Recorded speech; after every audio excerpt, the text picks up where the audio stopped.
management is almost as elusive as sales enablement in terms of measuring success, tying revenue, etc. But ultimately, what we're trying to do is change behaviors, change mindsets, get people to do something different. And enablement is always a part of change management. The data from McKinsey is that 1/3 of all change management or change programs fail. I think how to do this is making decisions with the right information. Change is always happening. It's ever present, right? Like it's not like just because you launch something, change is over. It's ongoing. How should we get true alignment from leaders who are running a team of people who are, hitting their numbers, but we know we are losing deals because of the way they practice?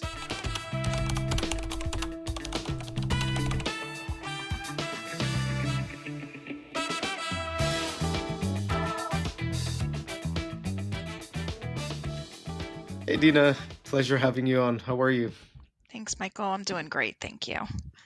Amazing. Okay, look, today we want to talk about change management. And I believe this is top of mind for most of our audience, leaders, whether they're running revenue or enablement teams. It's really important to understand, what's going on with AI transformation and what's happening in the space. I think this is something that everybody's paying attention to naturally.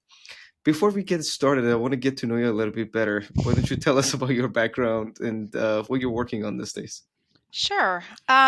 So I have a bit of an unconventional background.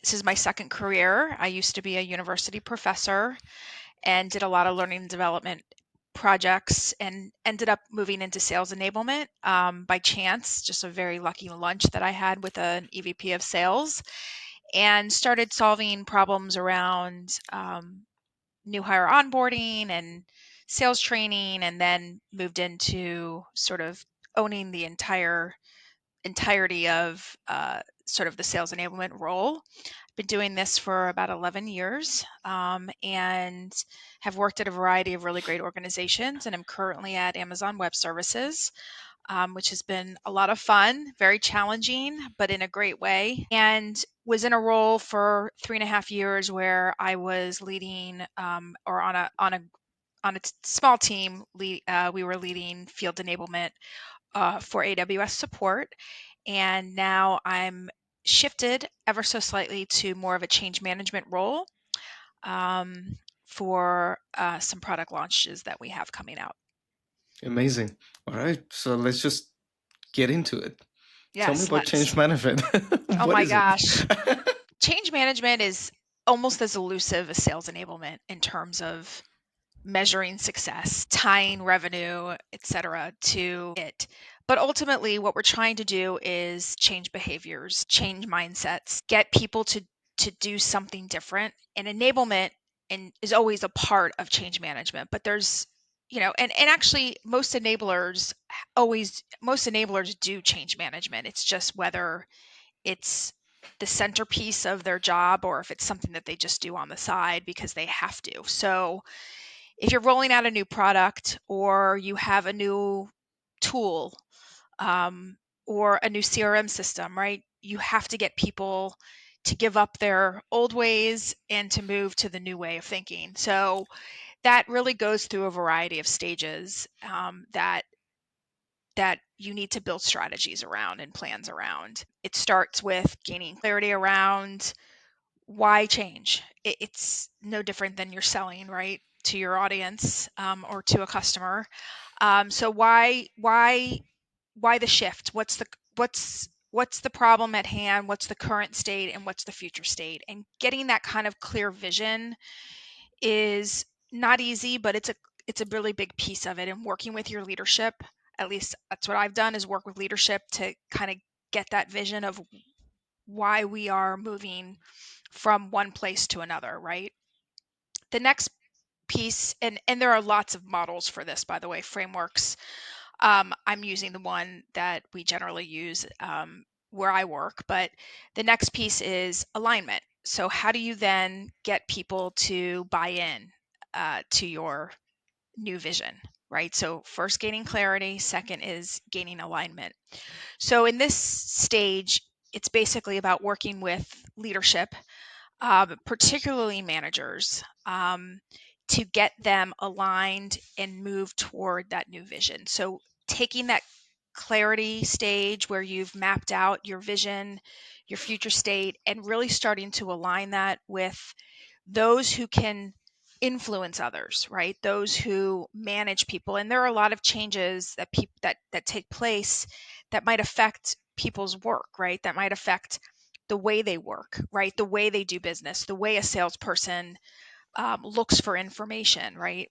If you introduce a content management system versus going into SharePoint, right? So Hmm. there's all sorts of things that you need to do around alignment to get get people basically on your side, and that alignment can come in a lot of different ways. Meeting with leadership to share, a presentation or a document, a narrative, which is what we do at Amazon, around why change, what is the future vision, what is expected in terms of impact on a workforce, for example, or a way of working, or a product, a new product launch, right? So what does the field need to do differently in order to position that solution to customers? So that alignment is really key. And one of the ways that you can align is creating a sort of change coalition, right? A group of leaders who you sort of take through that journey, um, get them on the side of where you're trying to get the organization, and so from there you can really start to create change agents within a population or within staff. um, Again, getting that alignment around what the vision is and trying to really undermine or sort of work against fear or skepticism or negativity, or the sense of why do we need to do something different. So that's the, I would say, the alignment piece. Then you have your enablement, and this is what most enablers or sales enablement professionals are used to doing, which is, okay, now we have to go and train people. So taking into consideration what's the uplift to make that change, right? What kinds of habits need to change, whether it's or mindsets or stories we're telling our customers. So identifying the sort of change, that change impact from the beginning, and then understanding how do you work back to create training that's going to get people to do something different. So training, of course, your audiences are very well read into that, but you know we can sometimes you can train people early. Sometimes if it's a big product launch, you have to train people late, but maybe you utilize a tiger team or a first adopters team, to get them ready before the launch so that they can help customers immediately. um, Delivering training in a cohesive way, with foundational knowledge, and then maybe there's role specific training that you need to provide based on specific roles and learning paths created for specific roles. And then finally, there's adoption, which I think is the hardest part and the hardest to measure. So how do you then, you've created a clear message, you've aligned people to that message, you've trained people to that new behavior, and then how do you ensure that they actually do what you ask them to do? And that's really, I would say, the hardest part is the adoption piece. I really love this. You know what? Because you kind of mention everything we want to cover today, and I have some real life example for each one of these Okay, cool. stages. I wanted to ask you actually. So let's start with the vision. Especially right now, everybody wants to have a tag that we are AI enabled. We are bringing AI as transformation to our organizations. And, we tend to be fast, especially in technology space. We want to make sure that we are not behind. And leaders, obviously, sometimes they make these decisions based on hype. Maybe some of these decisions are based on gut feeling, and we've seen this in many companies, in many organizations that we work in the past, or we heard stories even on this podcast, that hey, the leader came in and said, hey, we're going to become in the message house, and or we're going to roll out this AI tool that a bunch of other competitors are using. How do we give reality check based on data and logic, or even Yeah. emotions, to our leadership team before taking to the next stages that you mentioned? To say, hey, maybe even the vision needs some adjustment. And it's a hard thing because as enablement professionals, I know we always like fight for that seed. You're trying to prove the impact on revenue. How do we really communicate this? I think there's big value in enablement, sharing thoughts with the leadership without overstepping. Can you share some maybe strategies around that? Yeah, I think I have also been at places where I think what you're talking about is there's this top down basically mandate that we're going to do something, right? And it's got good intentions, right? It's something to move the business from A to B or to C, right? So there's always a good reason for it. I think sometimes there's this speed to get to push change along, that basically leads to exactly what you're talking about, which is misalignment. The data from McKinsey is that one third of all change management or change programs fail. And so I I think how to do this is making decisions with the right information. And again, I've been at places where this hasn't happened, where there's been a top down decision around a tech stack, for example. And then you end up, you have so much tech, too much tech, and no one's using it. So your investment, you've invested all this money and it goes to waste. I think one of the strategies, it seems really basic, is getting feedback from the field itself on does does this resonate? Will this help your life? And I think conversely, having an enablement team that is bubbling up or managing up with information about pain points. I think if there is a sort of more of a two-way form of communication where there are plenty of enablement teams. I talk to colleagues all the time. They're like, we don't know how to get our successes in front of our leadership, or we don't know how to tie what we do to revenue, or we don't, we feel out of touch with the field. So I think some of this is, on the one hand, leadership, before they make decisions, or even if they make a decision because it's the right thing to do for the organization, is taking the time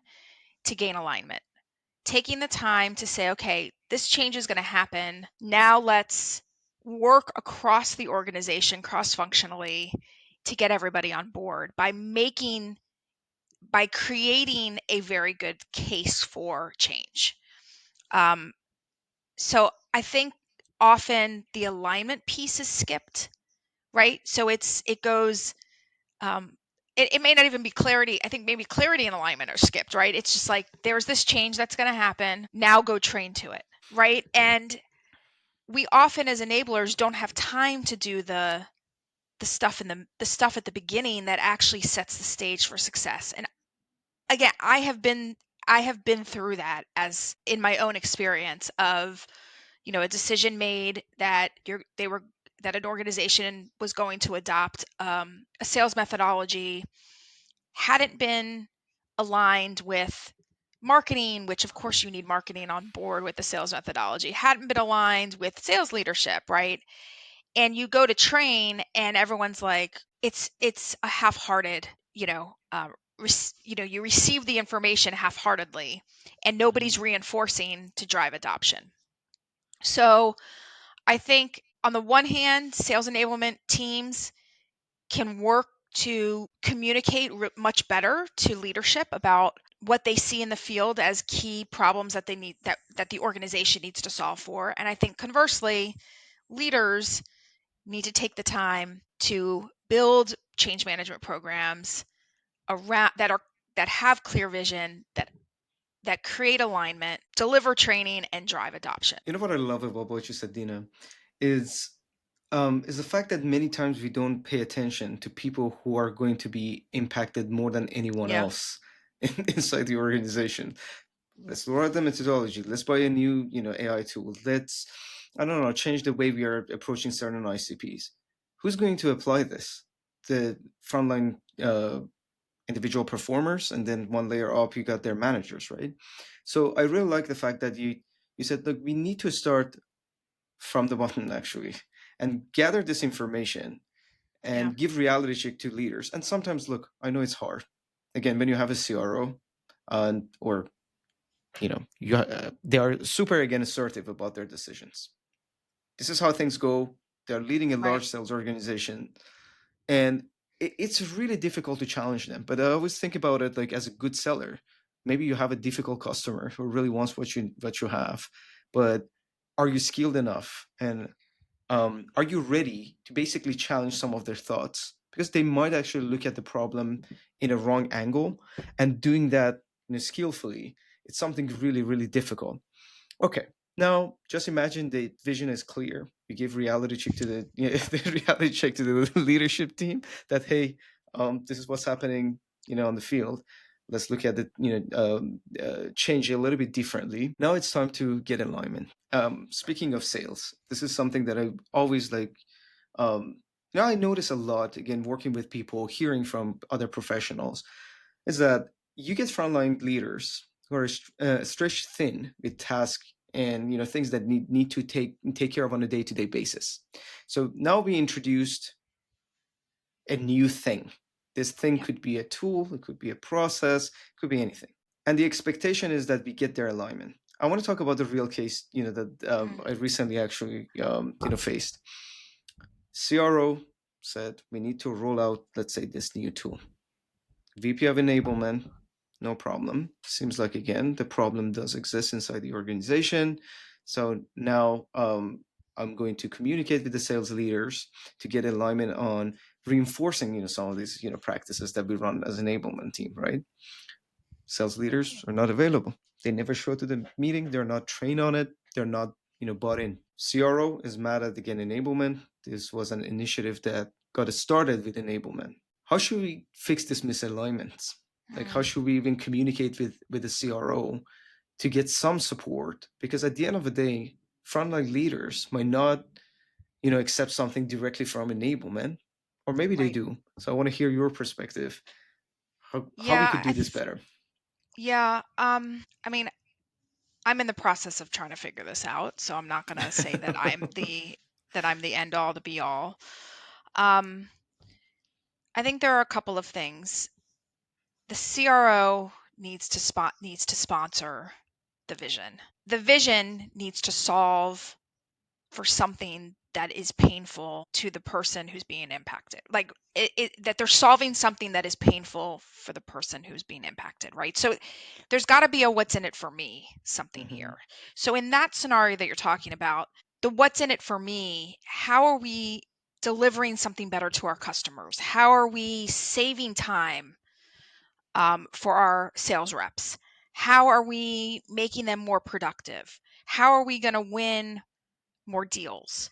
Right? Like framing it in the sense, like framing it in the sense of the outcome and how that will actually have a positive impact on the end user is really what I'm not hearing was in that scenario, right? Like it can't just be a mandate for a mandate's sake. It has to be a mandate to solve for something for a customer, an internal external customer problem. And if that's not there, it's very hard to expect that you're going to gain alignment. Um, in the case that you just mentioned, what strikes me is that this sounds like this, you have to have a team. For me, it's just like selling. You're selling to, selling by committee. You've got to sell to all these different personas, but you come with your best people. That CRO needs to be the sponsor and needs to be a spokesperson or the spokesperson for why change, why we're doing this, and for the new vision. And in some ways, it's on the CRO to help the enablement team to gain that alignment. Let me ask you a question on this. This is really good. What do we need to ask CROs to do? Like specifically? Yes, just imagine they're aligned, they're sponsoring this. Sure. So we've got communications that they sponsor, right? And of course, you can have your comms team writing the communication, but they're sending out comms. You're having change meetings, right, where you're talking about the transformation that's about to take place. You're doing an all hands where you're letting people know that change is coming and why it's coming. Do you see where I'm going here? Mhm. So you've got to have some kind of executive sponsor who becomes the face of this change initiative.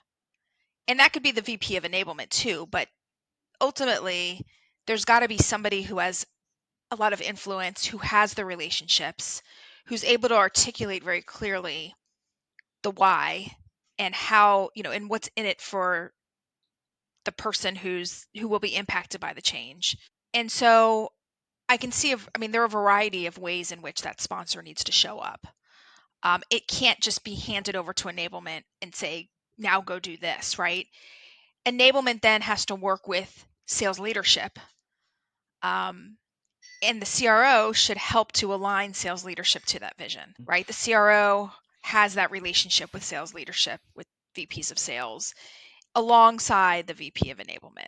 So I have examples of where I've led product launches, and you've got your executive sponsor, you've got your comms, you've got, encouragement of training, you've got encouragement of alignment by that leader. And then you also have really cool things like pitch competitions where you have people compete across the world on who does the best new pitch around the new product, right? And I've had it where the CEO has been a judge for that pitch, right? So you're getting that there's got to be skin in the game in all the different from all the different BUs and functions in order to make this a success. I really like this. Like that example itself, I think is very, very valuable because sometimes when we think about again getting frontline leaders to commit to something, and that commitment should come with a cost, like it's a stick, or it's just it could be something very simple but very powerful by saying that okay, the judge is the CEO. So it means like I'm getting in front of the CEO. Yep. As a sales manager, as a rep, this actually reminds me of a um, I don't know if call it the concept domino effect. I don't know if you heard of that. Mm. Let's Hmm. start with small team, small managers that are more aligned. To your point, you mentioned champions, internal champions, several times, and let them build a case to shine. That's right. And to your point, if we say CEO is actually the final judge in this, they get in front of executive team. What else could be better than that? Especially right now in the market that everything is iffy. People want to make sure that they're protected, they're being seen, and they're part of a bigger thing. And not Yep. everybody's that, champion, by the way. Just identifying that champion itself, I think Right. it's a difficult job. And again, many enablers are again, part of enablement to me could be again this to really identify those champions by being a partner with, let's say, VP. Say, hey, which one of these managers do you think is actually Right. more open to this change? Interesting. Do you believe your reps burn leads practicing on client calls? When it comes to giving them one-on-one coaching sessions, you just don't have the bandwidth, so you get rid of them altogether? Or maybe you notice that your team spends a lot of time on non-revenue tasks like taking notes, updating CRM, or drafting emails? These are the exact challenges we solve for other revenue leaders like yourself. With SellMeThisPen AI Coach, you can offer your reps roleplay sessions at scale while automating one-on-one coaching sessions based on your best practices and methodology. Also, AI will take care of all their non-revenue tasks, like note-taking, CRM updates, draft the email for them, so they can focus on constant improvement while you're focusing on one thing and one thing only, revenue growth. If you're interested in learning more about the clients we are working with or use cases that might be beneficial to you, check us out at SellMeThisPen.ai. Let me ask you another question about frontline leaders. You get, let's say, their commitment. Verbally, everybody's aligned. Sure, let's go. This sounds good. But let's talk about the real case here. They used to do band. Look, I'm not a fan of it, Mm. but they used to do band, tons of inbound, quick, fast. We need to take care of leads, otherwise they go elsewhere. Now we want to add challenger. So obviously, we know the problem. Managers are aware that they're losing deals at the Hmm. demo stage. Sorry, at the disco stage. stage number one, because reps just take orders because they have the value. They want to be quick about it. And although even reps at this point are aligned with the problem, they don't want to apply the change because they're like, I'd rather just do what I'm used to What be I'm good at. what I'm good at. Exactly. So at least I know I get to my quota. And especially like again, if they're not underperforming in terms of numbers, that's another problem. Maybe again, those numbers are wrong. Now I have to practice something that is new to me, and there is no guarantee that it's going to work. So, how should we get true alignment from leaders who are running a team of people who are, hitting their numbers, but we know we are losing deals because of the way they practice? So we say you keep the speed, you still have to keep the same, numbers. It's growing anyways next quarter, and now you have to apply the change as well. Yeah.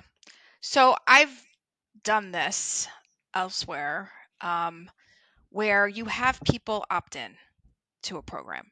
So I worked at a place, really wonderful organization, very seasoned salespeople, who came with 15, 20 years of experience. And what did they have to learn from someone like me, right? And we introduced value selling, and there was a lot of pushback. So you get a pilot group together. Mhm. You get people who opt in, who raise their hands, and you say, yes, I see value in this. And you start to seed it with them, with their leaders, and you start to compare and contrast results. And you know how people are. It's keeping up with the Joneses. If someone's doing well, you want to know why they're doing well. That's why we Mhm. do win stories. That's why we do anatomies of deals and opportunities, all that kind of thing. For sales methodology, it's very difficult to get people to change and start speaking a new language. In cases where you have the ability and the time to pilot, I think it's a really cool idea. You're doing like A/B testing and then you compare the results, right? So you take someone who has in a particular segment, particular size of customer, one group stays the same, the other uses the new methodology, you've trained them, and you see better results and you start using those. That's always a great way to do it. Um, Another method is, and I guess this speaks to more like how do you measure adoption of something? So something I've done where we had a new sales methodology that we were rolling out, and we introduced conversational intelligence tool where you could really start to measure, was vocabulary changing, was storytelling changing. You're able to use with all sorts of tools like the names, you've got your all your different tools where you can program in the scripts around what you're looking for people to say, or the keywords that you want them to hit, or the length of time that they should be talking versus their customer. And you start to measure that way, and you give their manager coaching guides on, okay, now what do you do with what do you do with these results? What do you do with what you see in the conversational intelligence tools, as a way to measure, again, tying that back to revenue, tying that back to opportunity creation, revenue attainment, and then using that as a way to get other people on board. So at Amazon, we're very, very particular about using data to back up our ideas. And I think, that goes a long way to make a case. It's very hard for a sales leader to say, if if Good. if if the new group is doing exceptionally well versus the one using the old methodology, it's very hard to ever say, no to success, right? So get those early successes and basically scale from there. I love that. I love that. And I have two questions regarding this. We need to be very careful about the team we choose and the champions or early adopters in Yep. terms of end users we choose. I wanted to get your perspective on sales teams. Who should we really choose? Is it the top performers, up and comers, low performers, a mix of, all maybe new hires? How would you do it? That's a great question. I'm curious how you would do it, but I'll flip it back to you Sure. after. I've done it with new hires in particular, new hires versus existing hires. They don't necessarily sell to the same people because of of ramp time. But I've done some A/B testing there. I think it's almost I think there's a philosophy around the worst performing salesperson is very hard to get them to start to perform. My understanding is you start with the middle performer. You get a couple high performers to buy in and you go from there. I think it's very hard to take a low performer and make them. I don't know if a sales methodology is going to change their performance, but especially somebody who's doing just okay. How do you get them from okay to great? And then how do you get someone great to even better? Right. And that's how I've seen it work, but I'm curious what you have to say. And we share the same sentiments. So I just have two quick nuggets to share about this. We're a technology company ourselves and AI first company, and we work with different types of audience, different segments. You got the small companies doing more transactional to larger enterprises selling complex solutions. So I would say we actually customize these plans. This adoption journey should be different for each organization. For give you an example, we have a client who hire a lot of reps. So it means we have large cohorts of people who get into the company, and it's a quick again onboarding, and the expectation for ramp is a month or two because it's very transactional. So as soon as Mm, they're on field, they get pretty much the same type of leads, and again, first deal closes and some numbers, and the numbers grow. So for those folks, again, this is the best practice. You keep hiring. Why not again giving access to the new hires? And then some of those seasoned reps that show resistance to our change, they want to make money. They want to be recognized. They want to learn something new. I mean, depending on your selling persona. But you can build your case very easily in such setting. Now let's talk about the larger enterprise. So obviously you have multiple global teams. They run tons of motions at the same time. Deal cycles are longer. So what we started actually seeing more better adoption. At first, we were only focusing on open commerce, the one that are hustlers. They're really trying to change, but they just don't get results. So we get those folks, and this is the first, again, I would say, early adopter of such technology. But recently, we started adding high performing reps to the mix too by telling them that you arrived. Like before, it was a different story. We said, look, you can still improve. No, you arrived. You don't need to actually change. You don't need to necessarily use this platform. We want your expertise and your opinion on this. If you were, again, 2 years, 3 years back in your journey, or today, how you're running your motions, would you see this valuable for other reps in the team? Some of those folks actually guide reps on the background without managers knowing. And we're trying to identify those folks who are interested in enabling other reps. We try to get those people by saying, hey, we don't want to waste your time. We're co-building this together. So your opinion matters maybe even more than your manager. And then when we have these two type of people in the mix, so obviously those guys who are up and comers, they're trying to learn from this high performing reps, and they listen to their advice even more than their managers, even more than the CRO, funny enough. And it has this ripple effect internally that, hey, number one rep in the company suggested this tool.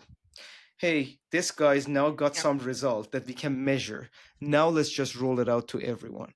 But I think the biggest challenge, this was the second thing I wanted to mention and get your opinion on, is that many people don't have the luxury to really run long pilots.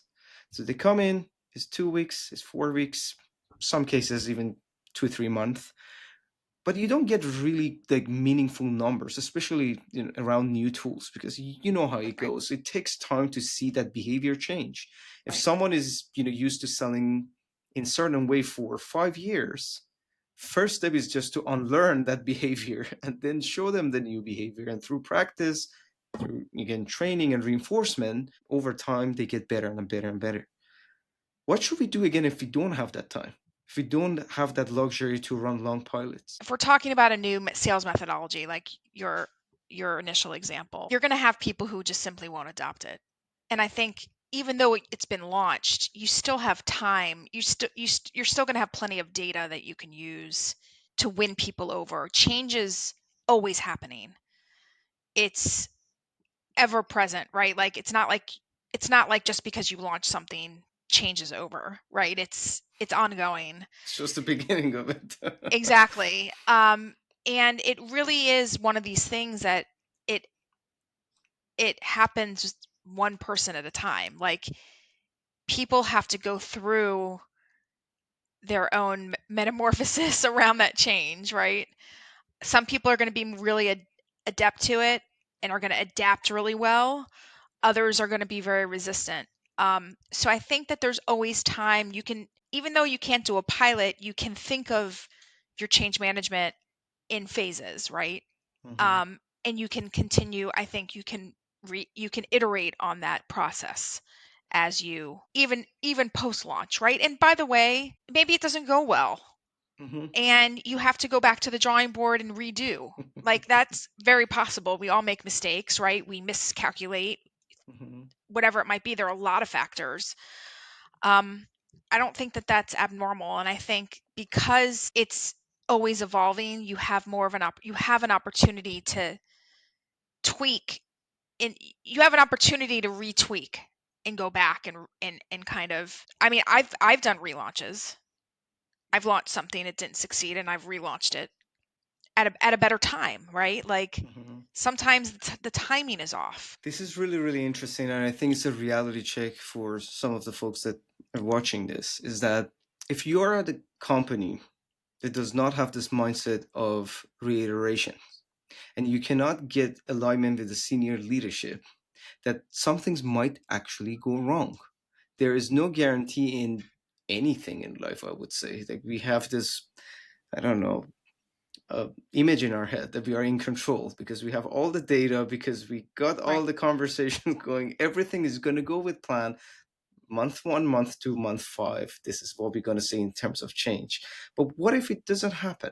Why don't we even have these conversations early on to see if that alignment is a real alignment or is just a rush decision? So, hey, Mr. CRO, Mrs. CRO, what if it doesn't work out? What's next? Are we going to do it again? Are we going to look at certain, activities and numbers and results and again have your support then? Or this is a success plan? It's an unknown Right. plan that needs to be successful, whatever it takes. And I think, again, to your point, if we have this startup mindset that iteration is part of the change and part of the process, and we will Mhm. fail, and we will fail fast and learn fast, Right. then maybe it's time to look for real transformation. Otherwise, you're stitching some tools or some tiny processes here and there, try to mask the bigger problem that might be the culture of change that we don't Yeah. have inside our organizations. Absolutely. I agree with you 100%. All right. Look, I really enjoyed this conversation. We're almost about time. I have some rapid fire questions I want to ask you. Oh, Are you geez. ready? I'm ready. I want quick answers. So, my previous guest was another sales enablement professional. Her name is Kate Stringfield. She asked you specifically, I'm going to read it. I would love to know, with so many different business units at Amazon, how do you decide what to focus on first and work with all the stakeholders to make it happen? $1 million So question. it's all about prioritization. Hmm. Hmm. Prioritization. And prioritization comes from what are the business goals? What are Hmm. your organizational goals? Your leadership sets organizational goals around certain products that you need to sell, right? Certain customers you need to reach. It's that kind of dictates our strategy, right? Hmm. So I think, to me, you can't do it all. You can't boil the ocean, but you can lean into your overall strategy, the overall organizational strategy that will should guide your where you focus. I love that. And have a North Star. Say, hey, That's right. this is what we want to work on. So even you can get better alignment with executives. Say, hey, you told us this is the That's right. number one thing we're focusing on. Now we are going sideways. Do you want to That's go right. sideways and change that? By all means. That's right. All That's right. right. So complete the sentences. Again, very short. Sales enablement leaders will be more effective if they only. If they only find ways to manage up and talk about their successes, right? That's They a good one. find a way, they find a way to build their own business case around why the work they do is impacting the organization. I love that. All right. How your career impacted your personal development. Oh my gosh. I never stepped foot in the corporate world until very late in life. Um, I I have experienced a very nice transition between instruction in the classroom and sales enablement. It has made me more articulate. It has made me more business savvy. Um, I'm a geek for business. I'm a geek for trying to get after revenue. Um, so I couldn't be. I think I know I'm in the right career. That's for sure. I love that. All right. If someone wants to reach out to you, can they and how? Yeah, they can reach out to me. I'm on LinkedIn, Dina Berger. You can find me there, and I'd love to hear what people have to say. Amazing. All right. Look, I really enjoyed the conversation. It was awesome having you on. Guys, I hope you enjoyed it as well. And until next time, bye for now.